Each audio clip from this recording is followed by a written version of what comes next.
खूबसूरती से लिखी गई विश्व प्रसिद्ध हैरी पॉटर सीरीज का प्रशंसक कौन नहीं है। ये किताबें हमें एक पूरी अलग दुनिया की जादुई यात्रा पर ले जाती हैं। लेकिन इस जादुई कहानी को रचने से पहले इसके लेखक के वास्तविक संघर्ष को कोई नहीं जानता। जेके रॉलिंग प्रतिष्ठित बेस्ट सेलिंग हैरी पॉटर श्रृंखला की लेखिका, एक शिक्षिका, निर्माता, स्क्रीन लेखिका, परोपकारी, उपन्यासकार और अरबपति बनने वाली पहली लेखिका हैं। उनका जन्म 1965 में येट, ग्लॉस्टरशायर, इंग्लैंड में हुआ था। जब उनकी उम्र के अन्य बच्चे बाहर खेलते थे तो वह हमेशा किताबों से घिरी रहती थी। वह किताबों में रहती थी। उन्होंने बहुत कम उम्र में ही काल्पनिक कहानियां लिखना शुरू कर दिया था। रॉलिंग ने अपनी पहली किताब तब लिखी जब वह सिर्फ 6 साल की थी और उसका नाम रैबिट रखा। उसकी मां मल्टीपल स्क्लेरोसिस से पीड़ित थी और वह अपनी मां का दर्द सहन नहीं कर सकती थी। इस कड़वी सच्चाई से बचने के लिए उन्होंने खुद को किताबों में खोना शुरू कर दिया और लिखना शुरू कर दिया। उनका सपना ऑक्सफोर्ड यूनिवर्सिटी में पढ़ने का था, लेकिन उन्हें रिजेक्ट कर दिया गया। उन्होंने एक्सेटर विश्वविद्यालय में अपना नामांकन कराया। उन्होंने अस्थायी आधार पर छोटी नौकरियां चुनी, लेकिन वह हमेशा लेखक के रूप में अपना करियर बनाना चाहती थी। उनके 2 उपन्यास थे, लेकिन वे कभी नहीं बिके। उनके परिवार और दोस्त उनके करियर को लेकर चिंतित होने लगे। उन्होंने उन्हें लिखना छोड़कर किसी और चीज पर ध्यान केंद्रित करने की सलाह दी, क्योंकि वह इससे कोई पैसा नहीं कमा पा रही थी। अचानक 1990 में मैनचेस्टर से लंदन तक ट्रेन से यात्रा करते समय उनके मन में एक युवा लड़के के विजार्डी स्कूल में पढ़ने का विचार आया और घर पहुंचते ही उसने ये लिखना शुरू कर दिया।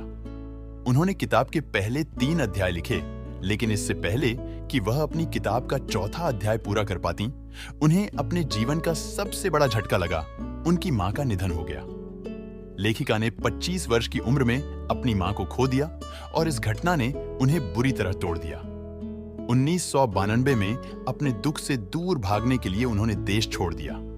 वह पुर्तगाल चली गईं और अंग्रेजी पढ़ाने लगी। जल्द ही उसकी शादी हो गई। उनका गर्भपात हो गया और बाद में उन्होंने जेसिका नाम की एक बेटी को जन्म दिया। लेकिन उनकी शादी ज्यादा दिनों तक नहीं चल पाई और 13 महीने के अंदर ही उनका तलाक हो गया। तलाक के बाद वह खोई हुई महसूस करने लगी और उसे पता नहीं था कि आगे क्या करना है। वह वापस एडिनबर्ग चली गई। वह ब्रिटेन में चूहों से भरे एक घर में रहने वाली बेरोजगार, गरीब और निराश एकल मां थी। लोगों ने उन्हें विफलता कहा और उन्हें लगा कि वे सही थे।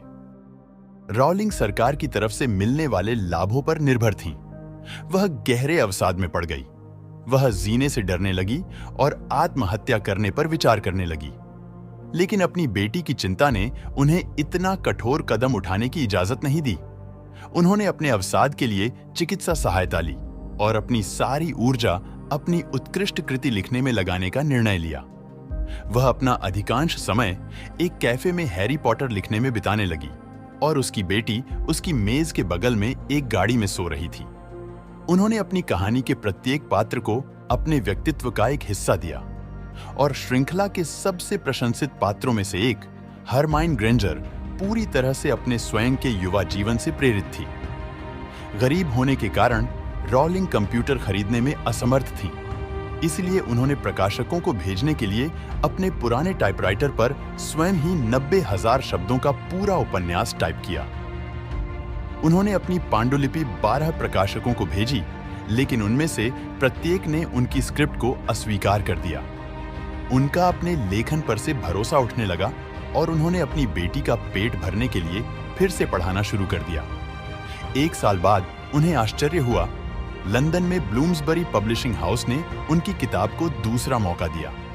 जब उनके चेयरमैन की 8 साल की बेटी उनकी किताब की प्रशंसक बन गई और उसका अगला भाग चाहती थी। हालांकि प्रकाशक ने रॉलिंग को अपनी नौकरी जारी रखने की सलाह दी, क्योंकि वह बच्चों की फंतासी किताब से पर्याप्त पैसा नहीं कमा सकती थी। 1997 में उनकी पहली पुस्तक Harry Potter and philosopher's stone प्रकाशित हुई। 5 महीने के बाद उनकी पुस्तक ने नेस्ले स्मार्टीज में प्रथम पुरस्कार जीता। उन्होंने उस वर्ष की बच्चों की पुस्तक के लिए ब्रिटिश पुस्तक पुरस्कार भी जीता। उनकी पहली पुस्तक ने 1998 में British children book on of the year का पुरस्कार जीता। उसी वर्ष उनकी पुस्तक के प्रकाशन अधिकार को बेचने के लिए संयुक्त राज्य अमेरिका में एक नीलामी आयोजित की गई। स्कॉटिश कला परिषद ने 8,000 अनुदान में अधिकार खरीदे। अगले वर्ष बेस्ट सेलर लेखक ने Harry Potter and chamber on off secrets नामक पुस्तक के अगले भाग के लिए नेस्ले स्मार्टीज की कीमत फिर से जीत ली। उनकी तीसरी पुस्तक Harry Potter and the prisoner of Azkaban ने भी स्मार्टीज मूल्य जीता, जिससे वह लगातार 3 बार यह मूल्य जीतने वाली पहली व्यक्ति बन गई। उनकी पहली 2 पुस्तकों के फिल्मांकन अधिकार वार्नर ब्रदर्स द्वारा खरीदे गए थे।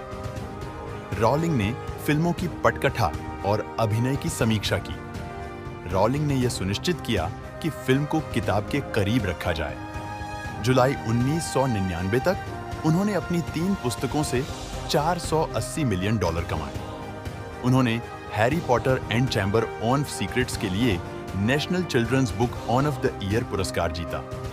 उनकी चौथी किताब Harry Potter and the goblet of a fire ने अमेरिका और ब्रिटेन में बिक्री के सारे रिकॉर्ड तोड़ दिए और इतिहास की सबसे तेजी से बिकने वाली किताब बन गई।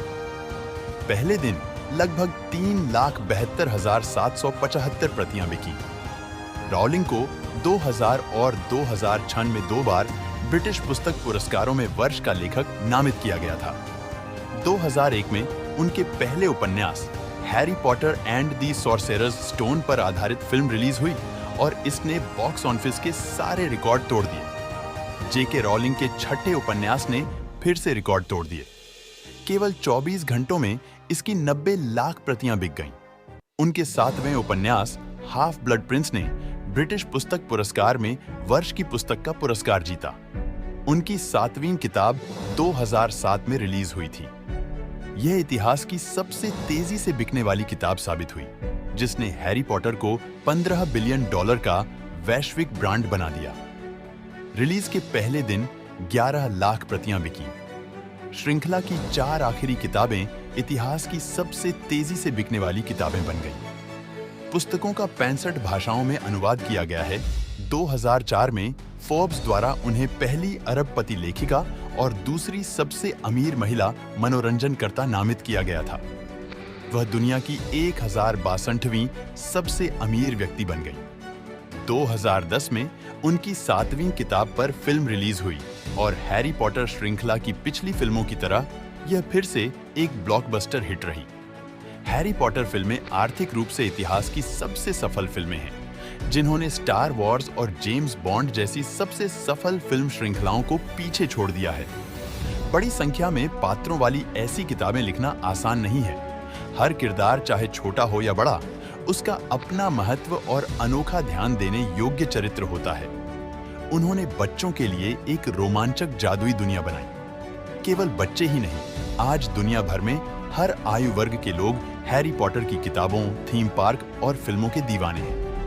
जेके रॉलिंग ने चैरिटेबल ट्रस्ट की स्थापना की, जिसका वार्षिक बजट लगभग $7 मिलियन है।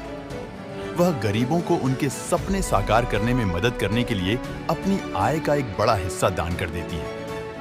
जेके रॉलिंग सभी कठिनाइयों से बचने के लिए आत्महत्या कर सकती थी, लेकिन उन्होंने सभी बाधाओं से लड़ने का फैसला किया। उन्होंने अपनी सारी ऊर्जा केवल एक ही काम करने में लगाई, जिसे वह किसी और से बेहतर कर सकती है, और बाकी इतिहास है। रॉलिंग एक प्रेरणा है। उन्होंने अपने सपनों का पीछा किया और कभी हार नहीं मानी। उनकी कहानी हमें सिखाती है कि कुछ भी असंभव नहीं है, अगर हम अपने आप पर विश्वास करें और कड़ी मेहनत करें।